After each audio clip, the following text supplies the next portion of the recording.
Здравствуйте, дорогие друзья! Сегодня у нас 31 октября, вторник. И сегодня у меня для вас сообщение чрезвычайной важности. Если кратко сформулировать его суть, то она звучит так. Родина в опасности. Я не шучу, это действительно так. Нужно мобилизоваться, и каждый гражданин Украины должен проявить свой гражданский долг, под которым я имею в виду просто занять правильную гражданскую позицию. В связи с важностью этого материала убедительно прошу вас, что прошу крайне редко. Сделайте так, чтобы оно получило максимальное распространение в интернете. Вы, наверное, лучше меня знаете, как это можно сделать. Основным материалом, который будет лежать в основе того, что я вам сейчас расскажу, лежит статья, опубликованная вчера, в понедельник, в журнале Time. Написана она журналистом, которого я хорошо знаю, Саймон Шустер. Замечательный профессионал, который имеет, помимо того, что он замечательно пишет, он еще обладает чувством профессиональной и гражданской ответственности, поэтому вот то, что он написал адекватно, у меня не вызывает никаких сомнений. То есть это не заказная статья.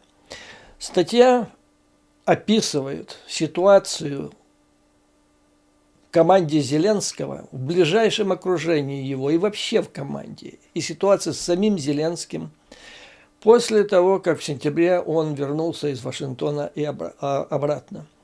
В статье говорится о том, какие с точки зрения его команды, самого Зеленского, проблемы стоят перед страной, и ставятся задачи на будущее.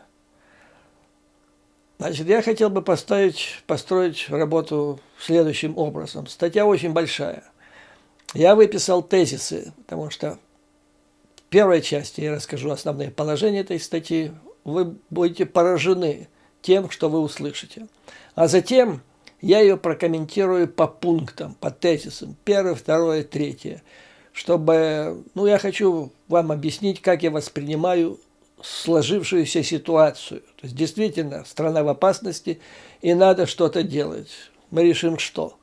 Выход есть, как в любой ситуации. Так вот, сейчас я вам изложу тезисы, а вообще всю эту статью должен прочитать каждый гражданин Украины.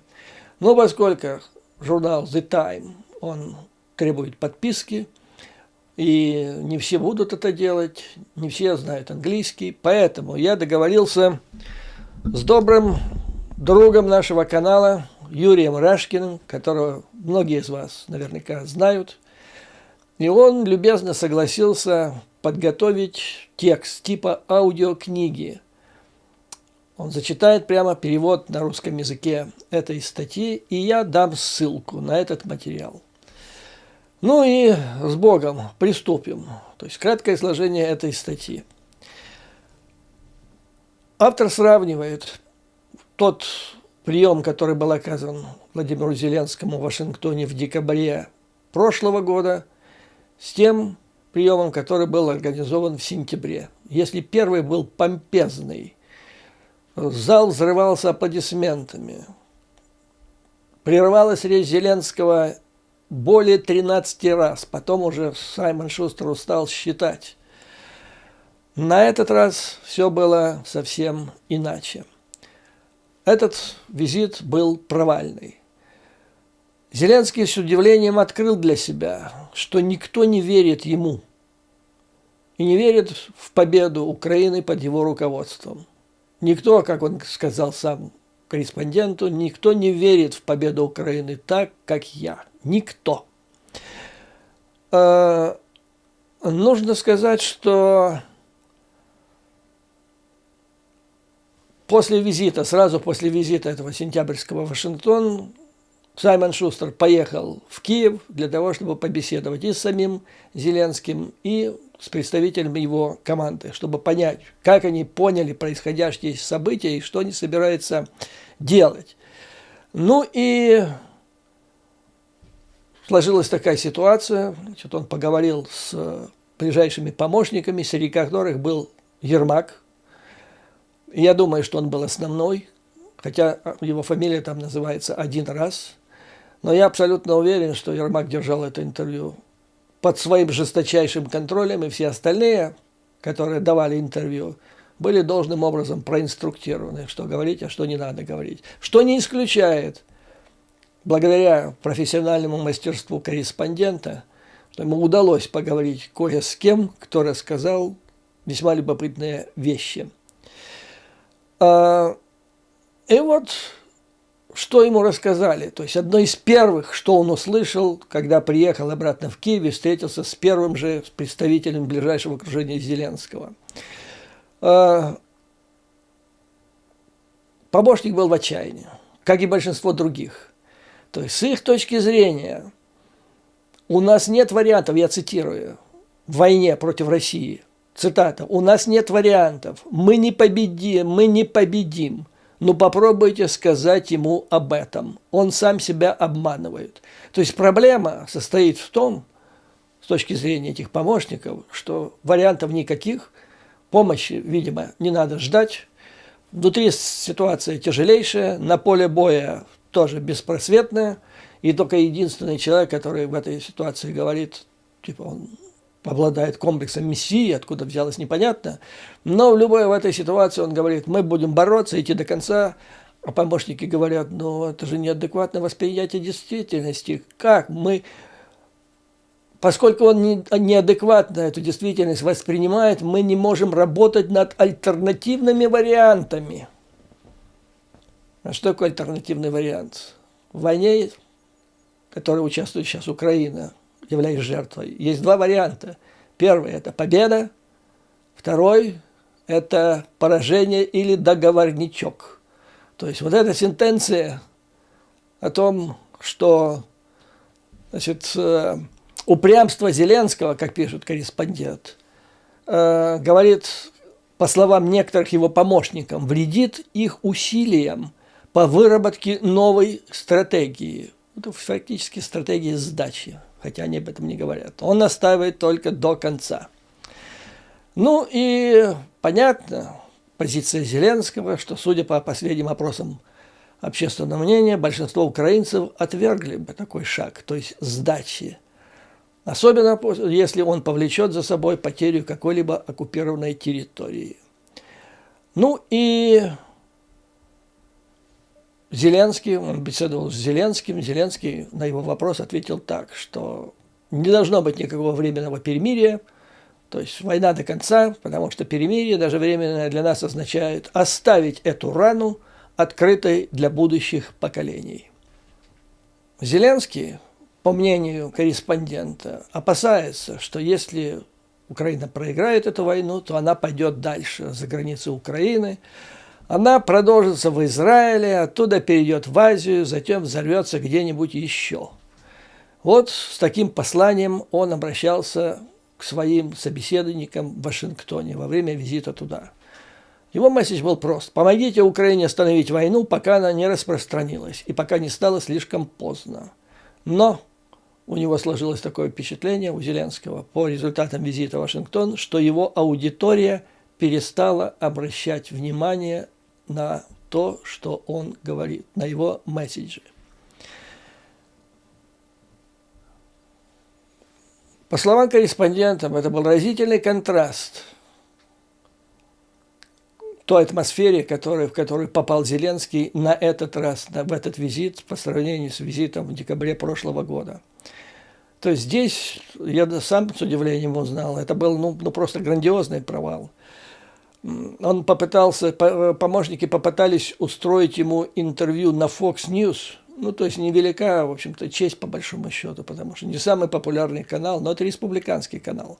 Ему отказали. Он хотел взять интервью с Опрой Уинфри. Это не политический канал, но с очень громадной аудиторией. Никакого ответа. Маккарти, то есть просили Маккарти согласия устроить выступление Зеленского перед представителями Конгресса. Тоже отказали, сказали, не было времени. Ну и он отправился вместо так открытого выступления, как это было в декабре прошлого года, он отправился в старый зал Сената, где, как пишет Time, законодатели за закрытыми дверями устроили ему допрос.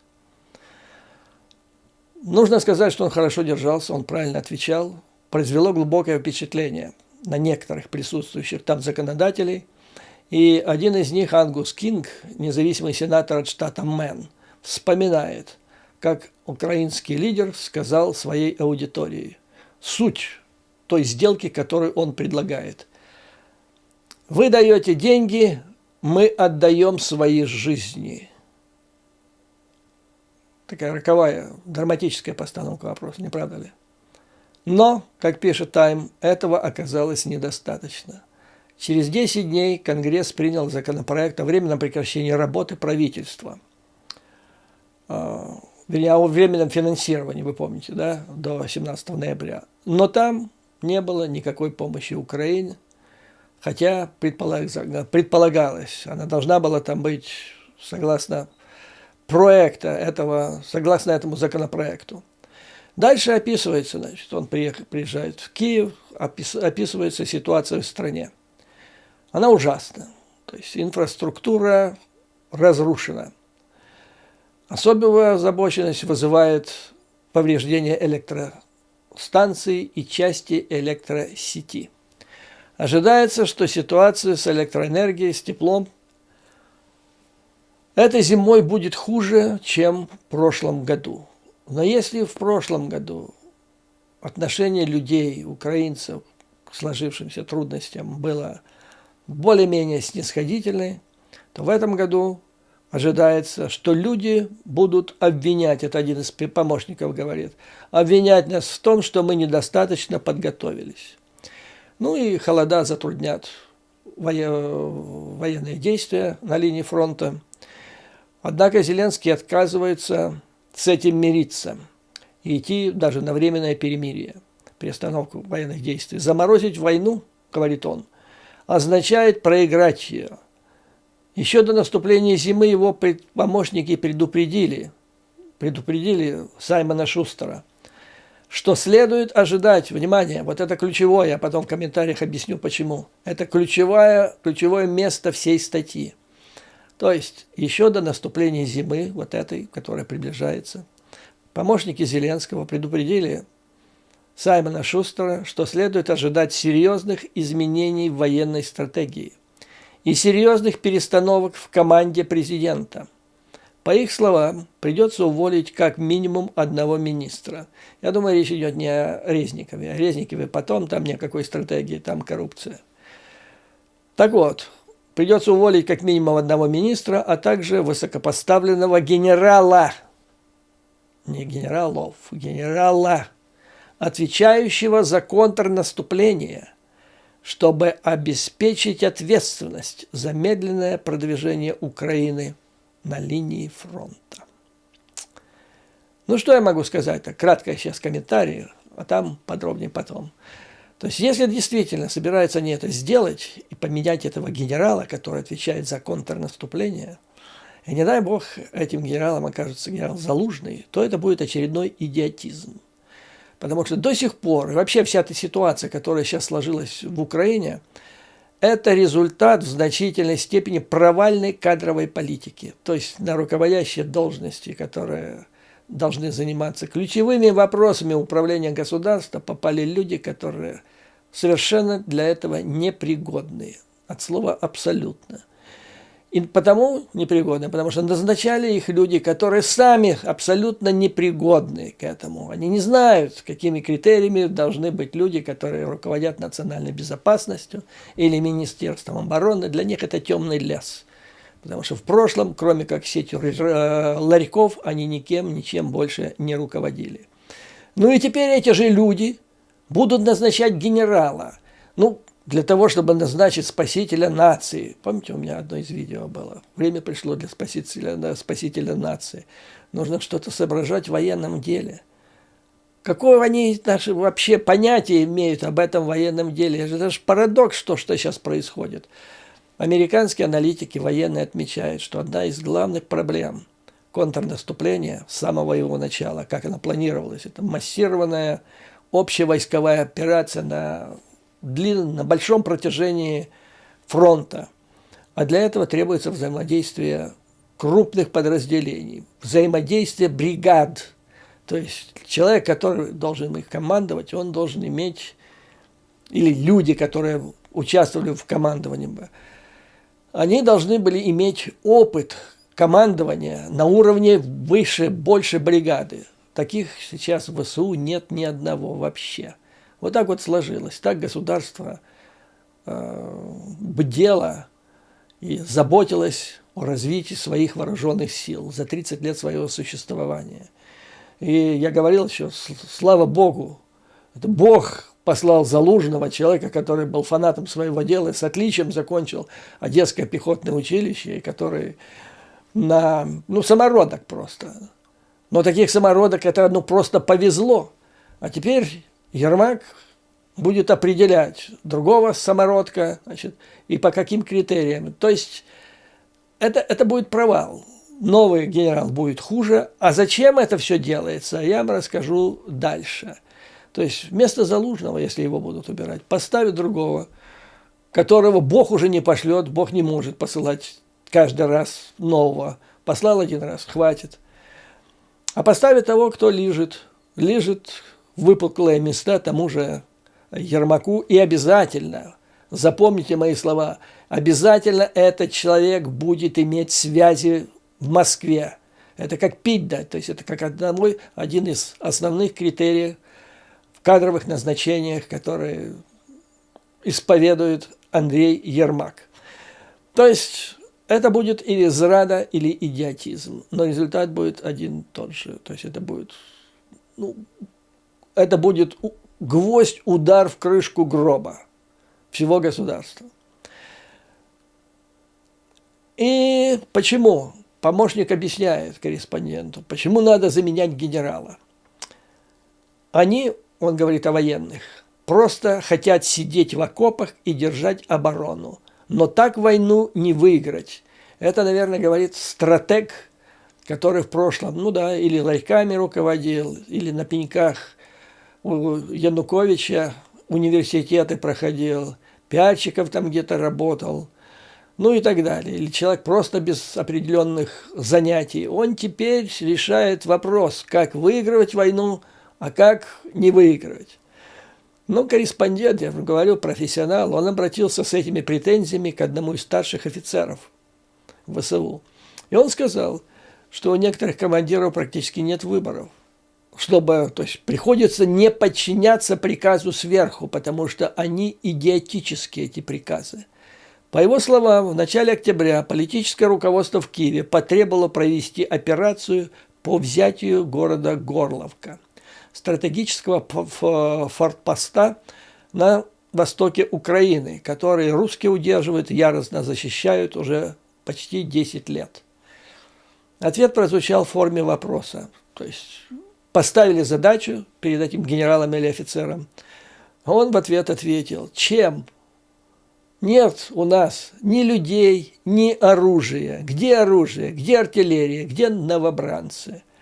И если на Банковой думают, что назначив, убрав какого-то генерала, который сейчас этим руководит, тем, которые нравятся Ермаку, и он решит вот эти все вопросы, то это опять-таки или идиотизм, или зрада. Собственно говоря, все, что касается обстановки. То есть международные дела практически не обсуждаются, за исключением того, что холодно приняли Зеленского.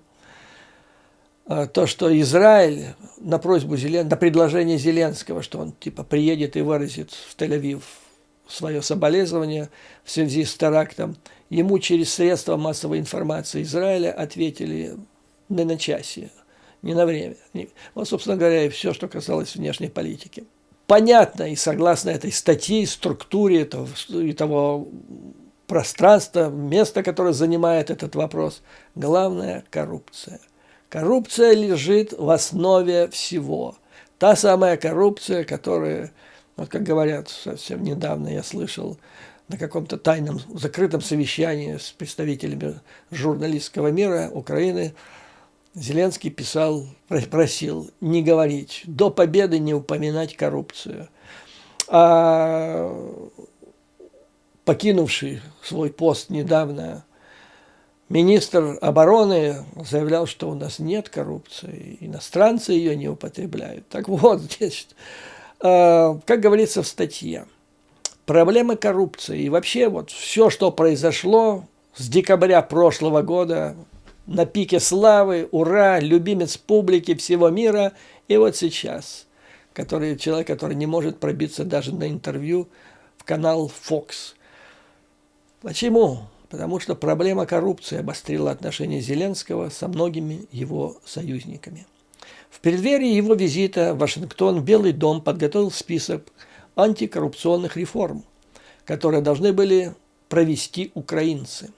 Один из помощников, который ездил с Зеленским в США, сказал мне, что эти предложения касались самой верхушки государственной иерархии. Речь идет о ближайшем окружении, если это самая верхушка, о ближайшем окружении Зеленского. А до этого, как мы помним, я вам рассказывал, Бернс привозил список, я уже не помню, там 12 человек или 15, по-моему, да, 12, из высших, так сказать, чинов Украины, и на первом месте там стоял Ермак. И вот после этого, значит, когда СМИ Америки упомянули этот список Бернса, Бернс через ермаковские тролли тут же превратился в самого страшного человека, который сливает Путину Украину. Ну так вот, чтобы не было сомнений, теперь Белый дом прислал список мер, которые необходимо предпринять, касающиеся самой верхушки. Это были, цитата, это были не предложения, говорит другой советник президента, это были условия, которые нужно непременно выполнить, и тогда есть шанс получить помощь. То есть, по сути дела, это был ультиматум. Как же Зеленский снимал озабоченность? Чтобы снять озабоченность американцев, Зеленский предпринял ряд, внимание, кардинальных шагов. В начале сентября, то есть накануне визита в США, он уволил министра обороны Резникова, члена своего ближайшего окружения, который попал под пристальное внимание в связи с коррупцией в его министерстве. Но два советника президента сообщили, что лично он не был замешан в коррупции. У меня тут же вопрос возникает. Откуда они знают, что он не был замечен? Они что, следствие проводили? Насколько я понимаю, следствие не проводилось. Ну как они? Он мамой поклялся, на крови он поклялся им, убедив, что он не был в этом деле замешан. И вообще, как можно руководить министерством, когда через него утекает в никуда миллиарды. Но тут и министр не знает, тут два варианта. Или он клинический идиот. Надо сказать, что при всех недостатках господин Резников на меня не произвел такого впечатления. Или же он сам во главе всего этого. А почему его объявляют, что он не был коррупционером? Потому что если бы он был коррупционером и сидел столько времени, значит, его кто-то покрывал свыше. Догадайтесь с 3 раз, кто этот свыше. Ну так вот, и по мере распространения информации об этих скандалах коррупционных, президент отдал строгий приказ своим сотрудникам не допускать ни малейшего представления о собственном обогащении. Цитата. «Ничего не покупайте, не берите никаких отпусков, сиди за столом, молчи и работай». Ну и некоторые сотрудники среднего звена в администрации президента жаловались корреспонденту на бюрократический паралич и низкий моральный дух в связи с жесткими условиями работы.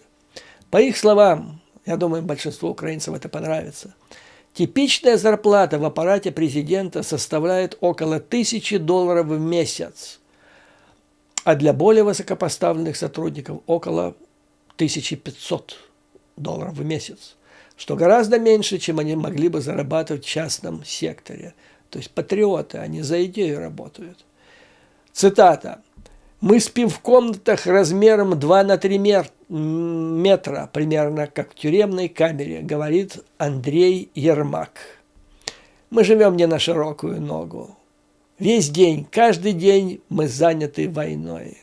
Страдальцы, понимаете. И куда ж только эти деньги ушли? Куда? Килограммы яиц. Но журналист журнала The Time, он не дурак. И когда он услышал это, он нашел одного из ведущих советников президента, который согласился с ним поговорить откровенно. И он задал ему вопрос, как там насчет коррупции? Действительно ли так все чисто? И такой аскетический образ жизни люди ведут. Значит, этот помощник попросил журналиста выключить магнитофон, чтобы он случайно не записал его ответ, и сказал: «Симон, вы ошибаетесь». Это цитата. «Люди воруют так, как будто завтра не наступит». Это знает помощник. Наверняка это знает Ермак, который вот лепит Горбатова про те суровейшие условия жизни, которые они там ведут. Ну и как не может об этом не знать Зеленский? Вот скажите, если это вокруг. Ну, допустим, он наивный человек, допустим, пока не доказано. Допустим, значит, Зеленский этого не видит, не понимает, но это вот непонимание приводит уже к трагическим последствиям. Почему? Потому что вот то, как увольняли министра обороны, не заставило чиновников почувствовать страх. Потому что эта чистка затянулась. И какая чистка? Его уволили. Он должен был под следствием оказаться. Вот тогда это можно было оценить как действительно борьбу с коррупцией. А так это называется убрать, засунуть дело под ковер, с тем, чтобы тот, кто наверху руководил всем этим, остался вне подозрения. Таким образом, не было доведено это, то есть оно даже не начато было, а мера по увольнению для того, чтобы показать американцам, что Зеленский борется с коррупцией, никого не впечатлило, потому что и в Америке не идиоты живут. Они поняли, что это просто так, элементарная отмазка. А сейчас, дорогие друзья, я буквально на полчаса прервусь, может быть, даже меньше.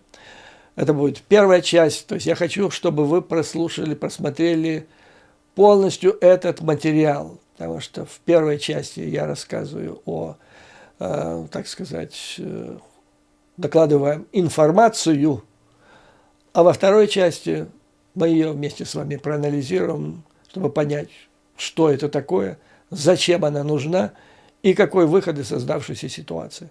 Поэтому заканчиваю первую часть, надолго не прощаюсь, вторая часть последует стремительно.